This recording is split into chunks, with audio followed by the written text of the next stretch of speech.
শিশির, হ্যাঁ। আমি অফিসে চলে যাচ্ছি আর আমি বুয়া খালাকে বলে গিয়েছি তোমাকে ঠিকমতো খাবারটা দিয়ে দিবে। আরে তুই চিন্তা করিস না, আমি তো আছি তাই না? আমি দেখবো তোর স্বামীকে কি কখন কি লাগে না লাগে। না না, তোর কষ্ট করতে হবে কেন?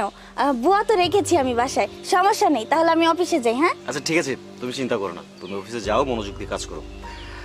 যত সময় লাগে লেট করে আসলে প্রবলেম নেই, নিশ্চিন্তেই বাসায় ফিরবা। ঠিক আছে শিশির, এমনিতে আজকে আমার আসতে একটু লেট হবে কারণ অফিসে অনেক কাজের চাপ, বুঝছো?